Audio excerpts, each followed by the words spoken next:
I always found it funny how these absolutely normal school kids are suddenly okay with murdering grotesque zombified civilians. Also, where the heck was Mark keeping that giant axe? Inside his pants? Hey everyone, and welcome back to talking about the Shin Megami Tensei franchise. I last talked about Shin Megami Tensei If, the SMT game that was the inspiration for Persona, which I'll link in the corner in case you want to check that out. Anyhow, this time we'll be tackling Persona 1, the very first entry to the series which absolutely overtook the mainline series in terms of popularity. The original Persona was made right after release of Shin Megami Tensei If, and it definitely shows. Persona 1 is a pretty interesting start, where you can clearly see classic Shin Megami Tensei all over this game.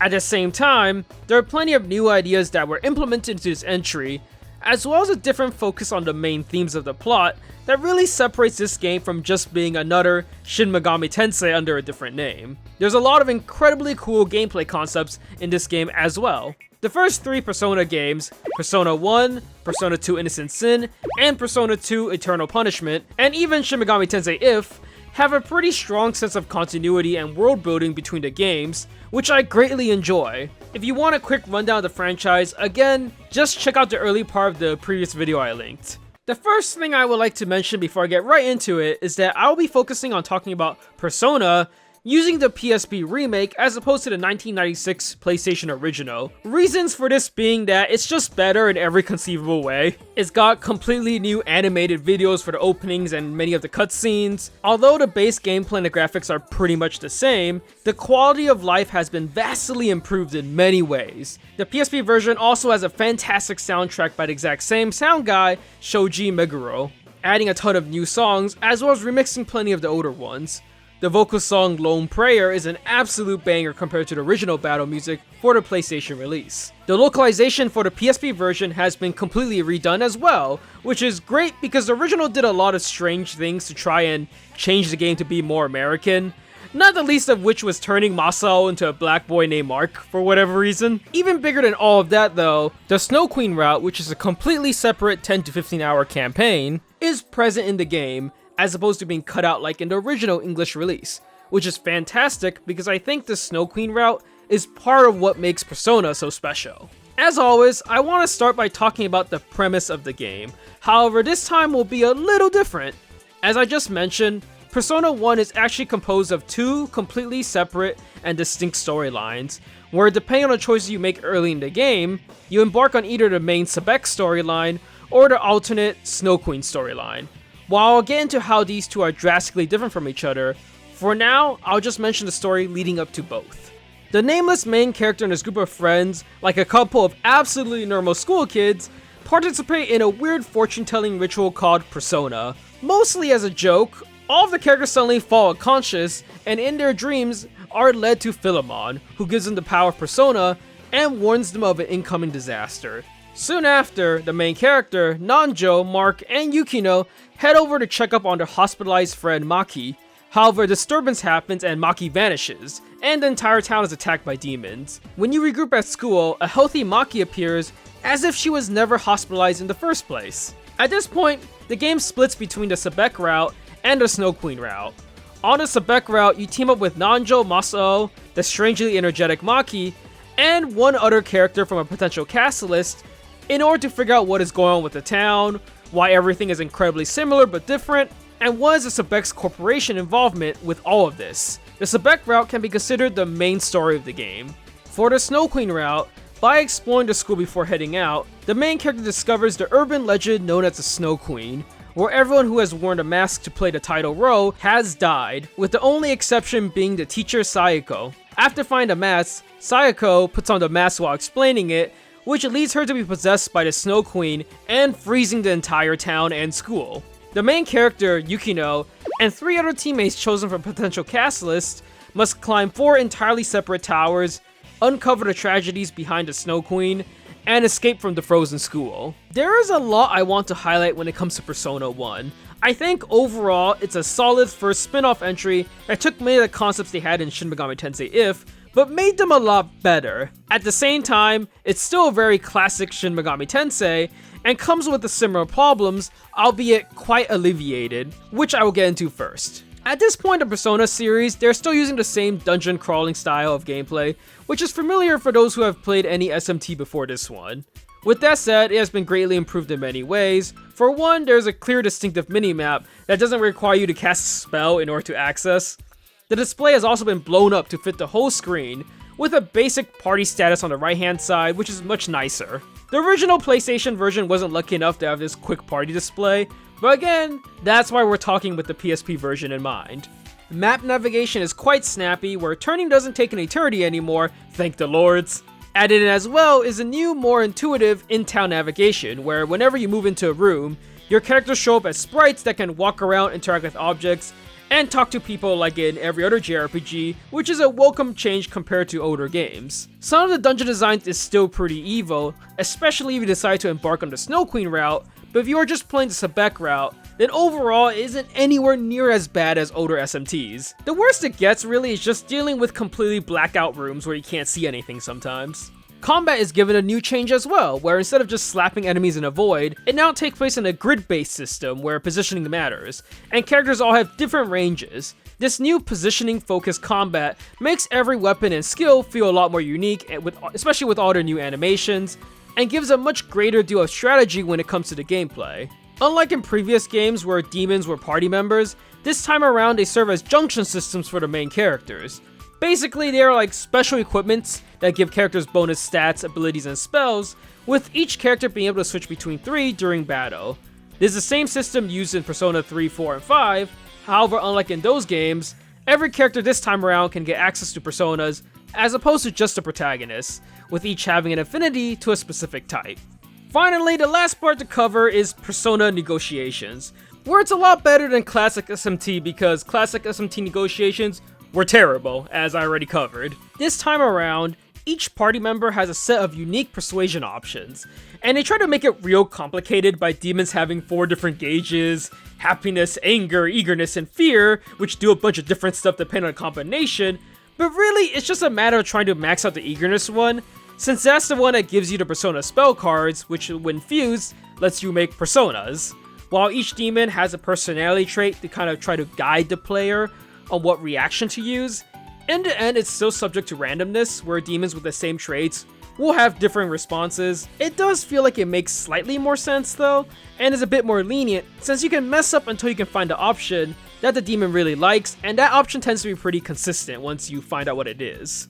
With all that basic gameplay innovations out of the way, let's get into why Persona 1 itself is so interesting, especially when you consider it as a follow-up to Shin Megami Tensei If. For one, I think the change of theme is a very welcome change. Normally in SMT, the story is incredibly grand in scope, where there's quite a bit of looking into religion, worshipping, the weakness of humanity, gods, devils, questioning what can be considered bad or good, and so on and so forth. For the Persona series, the main theme of every game, including the present ones, is the idea of how everyone has different personalities on the surface, on the inside, and even subconsciously. There's also Jungian philosophy, which I'm not going to get into because if you're interested in that, you can just read about it online.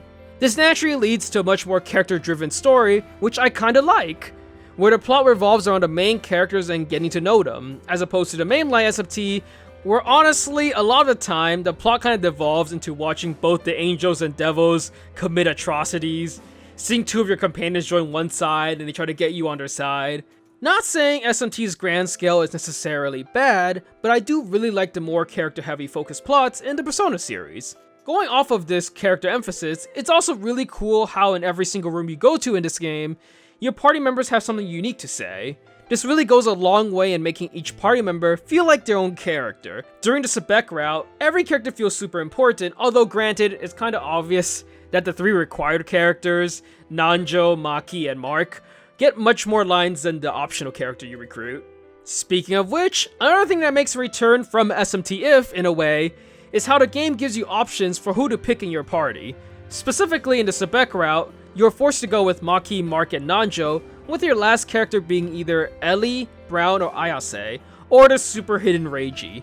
Recruiting is as simple as saying yes when they ask to join the party, although again, you can only pick one and the choice is permanent. Reiji is also a special character who has several hidden objectives that need to be fulfilled before you can meet him, and also not recruiting any characters beforehand, in order to get him to join your party. I think this part's pretty cool. I'm always a huge sucker for the games having secret unlockable things that actually make a huge impact on the game, especially because it's not the kind of thing that's really present in modern games. In the Snow Queen route, your required companion is Yukino and Ayase, with the other two companions being filled between Eriko, Nanjo, and Brown. That's not the only returning factor from Shin Megami Tensei If. In fact, the main character from that game is also present in Persona 1 and 2 as a side character called Tamaki Uchida. So canonically, she is a female protagonist. Just kind of a cool callback, where when you interact with her, you can tell that she's completely used to all of this demon invasion nonsense, but since she lost all her power at the end of SMT If, isn't anywhere near strong enough to deal with it. Between the first 3 games in the Persona series, this sort of series continuity is pretty strong, as you'll see when I get to talking about Persona 2 Innocent Sin and Persona 2 Eternal Punishment. Just like in SMT, choices matter, except this time, instead of contributing to law or chaos points, Persona 1's Sebek route has you make several decisions, some that are important for getting the good ending of the game, and some that lead you into unlocking the ultimate personas for each character. Again, not entirely groundbreaking, but after playing Shin Megami Tensei If, it is definitely a welcome change. Before I get into the biggest part that I want to highlight about Persona 1, I'll quickly run through a couple of the smaller aspects. Since this is the first Persona, it's also our first introduction to the ever-popular Velvet Room, and our main man Igor, the long-nosed being that presides over the Velvet Room. Philemon, the being who watches over our main characters and gives them to personas, is also introduced. However, he isn't quite as important since past Persona 2 he kinda just vanishes from the series. The music is also ridiculously good in this game. Thanks to Shoji Meguro remixing and adding new tracks for the PSP port, there are some absolutely fantastic soundtracks that really make me feel like I'm playing a Persona game.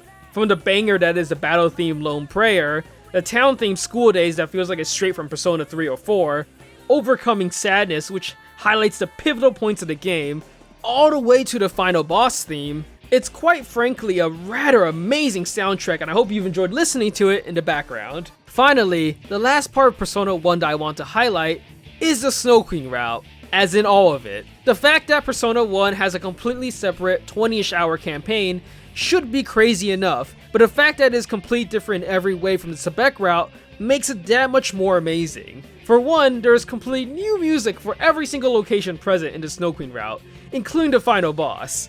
More than that though, if the Sebek route was a classic JRPG experience, with emphasis on the story and no real big surprises when it comes to the gameplay, then the Snow Queen route is the exact opposite of that. It's like they took all the wildest ideas that you would normally see in classic SMT and just had a blast with it in the Snow Queen route. As I mentioned when talking about the premise of the Snow Queen route, instead of embarking on a normal SMT quest, it's more like SMT If, where the main characters get locked up in school and are forced to go through 4 completely separate dungeons to get out. These dungeons are unique in a couple of features. One, you can't save at all throughout the entirety of each dungeon, which is particularly cruel since some of these towers are ridiculously hard. 2, every tower has a time limit in which you must complete it. 3, you have to find 12 mirror shards located throughout each of the 3 towers, which are easily missable. And finally 4, each tower's difficulty changes depending on the order you play them in. Each one of these 3 towers are also completely distinct from each other. The Hypnos Tower is easy, but hey, you get to see Tamaki get with the glasses dweeb.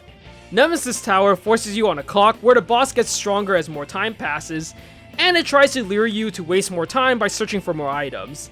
Finally, the Thanatos Tower is one of the worst experiences I've ever been through, and makes me take back everything I said about this game being not as bad as classic SMT. The Thanatos Tower is ridiculously huge and maze-like. You start out by losing access to either the MC or Yukino's persona. If any of your party members are defeated in battle, they lose all their personas as well, which can only be recovered by visiting a hidden area close to the bottom of the tower. And finally, healing items are weaker. Not only that, enemies are also stronger than any of the other towers, have a ton of instant death spells and horrible status alignments. This is then all compounded by the fact that you are on a time limit, have no saves, and need to find all the mirror shards hidden in this terrible maze. It is a horrifying experience that is a million times harder than the rest of the game combined. It is disgustingly hard, but I cannot say I didn't enjoy the challenge presented, because I also went through and did it first, and oh man, was that not an experience to behold. You also do get rewarded for going the opposite order, by getting more items to unlock the ultimate personas for each character, which is cool, but not really worth all the suffering to get it. While I think the Thanatos Tower is an anomaly in terms of difficulty compared to the rest of the game, overall I think how the Snow Queen experiments with all these crazy dungeon designs is very fun and very interesting. It's cool to see what they can do within the limitations of a dungeon crawler, and it made for an incredibly fun game to run through. Just don't do what I did and take on the Thanatos Tower first, because that was a nightmare. And also, by doing that, you completely trivialize the other two towers. The final dungeon as well gives me flashbacks to classic SMT, with all the warping, auto-running treadmill areas, and all that fun nonsense. The story of the Snow Queen itself isn't anything groundbreaking, but it's still a decent read, and gives Yukino a chance to shine as the main character, before you get to see her again in Persona 2 Innocent Sin. It definitely isn't as good as the plot in the Sebek route, but hey, the gameplay is where the Snow Queen route really shines.